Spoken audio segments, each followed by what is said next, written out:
नमस्कार, आप देख रहे हैं बीटी न्यूज़ बिहार में। अभी समस्तीपुर जिले के उजियारपुर विधानसभा क्षेत्र में अभी मौजूद हैं और हमारे समक्ष अभी मौजूद हैं यहाँ के राजद के प्रत्याशी और राजद के कहा जाए तो उजियारपुर विधानसभा के अभी प्रमुख दावेदार और अभी हमारे समक्ष मौजूद हैं। इन्होंने काफ़ी तत्परता दिखा चुके हैं उजियारपुर विधानसभा को चुनाव को लेकर के। पिछले दिनों कोरोना वायरस की महामारी में या कहें तो बाढ़ की भूमिका में काफ़ी तत्परता दिखाने वाले वो शख्स राजद के उम्मीदवार हैं। इनसे हम जानते हैं कि इस बार समस्तीपुर विधानसभा में समस्तीपुर जिले में राजद की उम्मीदवार कितने सीटों पर दावेदारी पेश करेगी राजद। दूसरी बात की राजद के उम्मीदवार जो भी उजियारपुर विधानसभा से ये चुनाव अपना पेश कर रहे हैं तो इनकी क्या कोरोना जैसी महामारी में क्या तत्परता दिखाई गई और दूसरी बात की इनकी मुख्य एजेंडा क्या होगी। तो आइए मेरे साथ से हम जानते हैं कि समस्तीपुर विधानसभा में कितने सीटों पे राजद अपना दावेदारी कितने सीटों पे अपनी दावेदारी पेश करेंगे। समस्तीपुर जिला में राजद अकेले चुनाव नहीं लड़ रही है,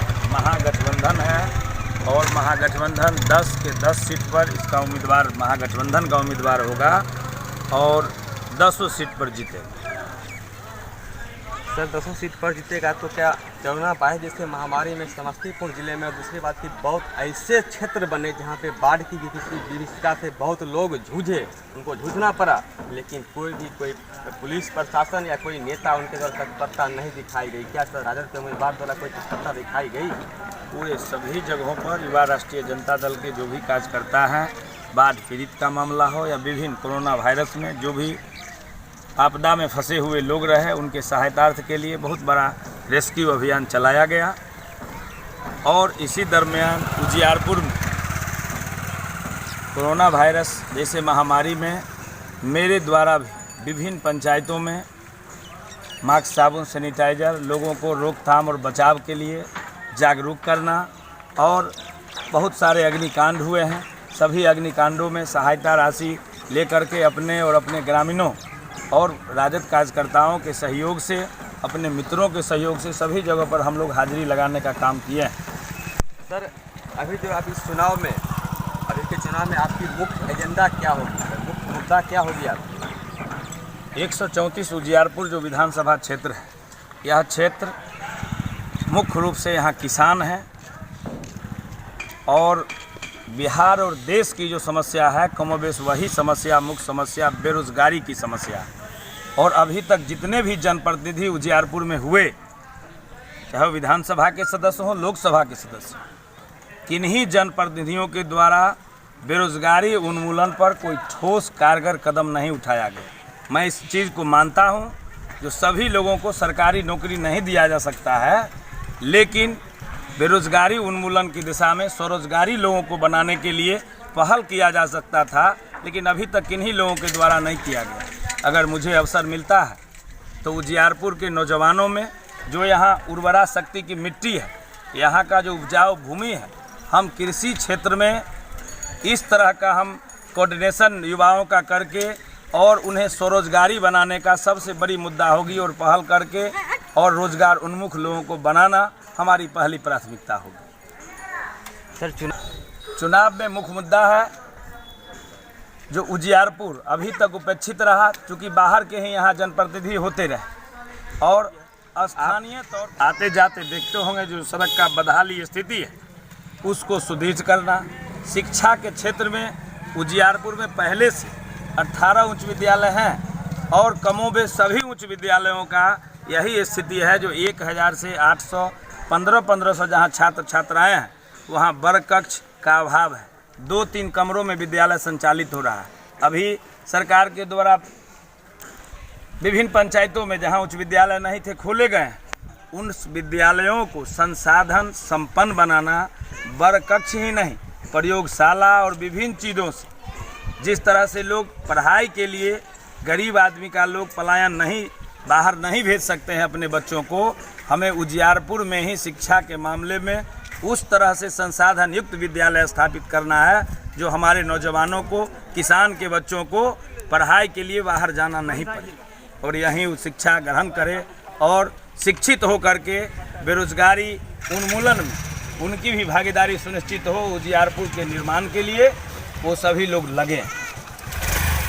सर कुछ लोग आए दिन अभी जो इस कोरोना की विपदा से लड़ रहे थे, पूरा संसार त्राहिमाम में था, उसमें कुछ लोग मजदूर लोग बाहर में अपना वर्क कर रहे थे, बाहर में अपना काम कर रहे थे, लेकिन ऐसी विपदा सामने आई कि जो चाहते वही ठप पड़ गए। लेकिन कुछ लोग किन्हीं का जीवन उस छत पर से गिर के हो जाता है, तो किसी का जीवन उस ट्रेन में करके हो जाता है। अगर सर भारत सरकार इसे उस मजदूर को अगर रजिस्टर्ड करके बाहर भेजे तो क्या उनकी जीवन वो दशा होगी? अगर उनके परिवार भी उनसे अगर मिलने जाते हैं तो उनके वहाँ के कंपनी के कर्मी उन्हें मिलने से भी वंचित कर देते हैं, क्या उस पर क्या आपकी कदम उठेगी सर? चूँकि यहाँ जो सुशासन की जो सरकार है बिहार के अंदर, जो नारा दिया था, जो सबका साथ और सबका विकास, सबका विश्वास और सबका विश्वास, लेकिन किसी के विश्वास को जीतने में सक्षम नहीं रहे। पलायन की जो स्थिति है बिहार से बाहर, चाहे वो महाराष्ट्र हो, गुजरात हो, दिल्ली हो, इन सभी जगहों पर जो बिहार के मजदूरों का जो अपमान हुआ, निश्चित रूप से आने वाले दिन में इसका खामियाजा वर्तमान सरकार को भुगतना पड़ेगा। जो लोग इतने दिन जंगल राज के नाम पर ये लोग राज करते रहे, जो इससे पहले जंगल राज था, आपने जब 15 साल आप भी शासन किया और एक सुई का कारखाना भी नीतीश बाबू के द्वारा बिहार में नहीं लगाया गया। सर सुशासन किसको कहिएगा? सुशासन है ही नहीं, ये नाम का स्वघोषित सुशासन है। अपने मनगढ़ंत इनके जो लोग हैं, जो माननीय मुख्यमंत्री जी हैं, स्वघोषित सुशासन बाबू हैं। इनके यहाँ कोई सुशासन नहीं है। अपराध लेकर के अपने पीठ थपथपाने से नहीं थक रहे हैं, लेकिन सिर्फ मुख्यमंत्री क्षेत्र विकास योजना से योजनाओं को बंदर बांट करके और विभिन्न जगहों पर आप करा करके विकास के गाथा आप नहीं गढ़ा जा सकता। उजियारपुर समस्तीपुर जिला के मानचित्र में सबसे पिछड़ा हुआ प्रखंड है, पिछड़ी आबादी यहाँ है, पिछड़े लोग यहाँ हैं। जिस तरह के आकांक्षा के साथ उजियारपुर के लोगों ने महागठबंधन के उम्मीदवार माननीय विधायक जी को यहाँ अत्यधिक मतों से जिताने का काम किया, अपेक्षा में खरा नहीं उतरने का काम किया। उजियारपुर में वैसे ग्राम पंचायत सरकार का बायलॉज है जो 5000 के आबादी पर स्वास्थ्य उपकेंद्र होना चाहिए, लेकिन 15-15 हजार आबादी वाले गांव में यहाँ उजियारपुर विधानसभा में 10 ऐसे ग्राम पंचायत है जहाँ स्वास्थ्य उपकेंद्र नहीं है। 5 वर्षों के अंदर किसी स्वास्थ्य उपकेंद्र में नए का सृजन नहीं हुआ और उन जगह स्थापित नहीं किया गया। माननीय विधायक जी सहकारिता मंत्री रहे और सहकारिता मंत्री रहते हुए काम होना नहीं होना दूसरी चीज़ है, लेकिन आपने प्रयास तक नहीं किया। बेरोजगारी देश की एक बड़ी समस्या है। एकाएक कोई भी व्यक्ति लगेगा जिसे समाप्त नहीं किया जा सकता है, लेकिन समाप्त करने का प्रयास किया जा सकता है। लेकिन सहकारिता मंत्री रहते हुए जो कृषि क्षेत्र का विभाग है और इस विभाग में सहकारी खेती के माध्यम से भी लोगों को स्वयं सहायता समूह, सेल्फ हेल्प ग्रुप बना करके सहकारी खेती के माध्यम से भी प्रत्येक गांव में 100-500 नौजवान को ही स्वरोजगारी बनाया जा सकता था। लेकिन 20 महीना रहने के बाद मंत्री उस तरह का प्रयास भी नहीं होना इस चीज़ को दर्शाता है जो उजियारपुर का विकास पूर्ण रूप से इनसे संभव नहीं है। चूँकि ये बड़े नेता हैं, क्षेत्र में समय नहीं देते हैं और पार्टी की राजनीति करते हैं। पटना में पूरे बिहार के प्रधान महासचिव हैं। उजियारपुर को उजियारपुर बनाने वाला एक कुशल और अपनापन रखने वाला कारीगर चाहिए, वो स्थानीय से ही। लोकतंत्र में सत्ता हासिल करके ही अपने लोगों को, ज़रूरतमंद लोगों को, जो जिस हक के अधिकारी हैं उनको पूर्ण हक दिलाया जा सकता है।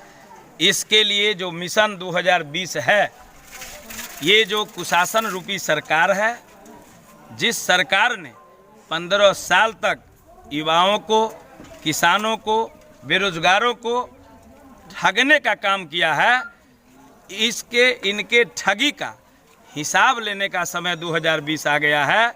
हम सभी मित्रों से यही अपील करना चाहते हैं, जो युवा जब जोर लगाता है तो पत्थर पानी बन जाता है।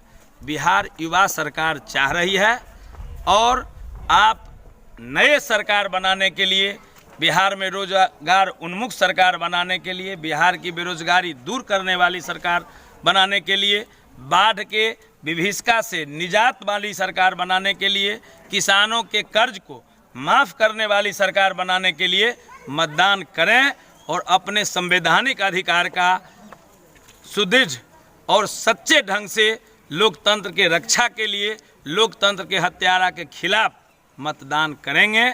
और मुझे पूरा विश्वास है जो पूरा राज्य का, राष्ट्र का निर्माण होगा, बिहार का नवनिर्माण होगा और उजियारपुर विकसित उजियारपुर होगा। उजियारपुर में उजाला आएगा, उजियारपुर के लोगों के हाथ में नेतृत्व आएगा। इसी विश्वास के साथ हम सभी लोगों से अपील करते हैं। बहुत बहुत धन्यवाद। कमलकांत राय, मुखिया प्रतिनिधि चैता दक्षिणी, प्रदेश सचिव युवा राष्ट्रीय जनता दल बिहार। बहुत बहुत धन्यवाद। देखिए कि हमारे समक्ष मौजूद थे उजियारपुर विधानसभा के ही नहीं बल्कि राजद के एक गद्दावर नेता, और दूसरी बात उजियारपुर विधानसभा से इस बार अपनी दावेदारी पेश कर रहे हैं और चैता के अपना मुखिया भी अभी मौजूद हैं।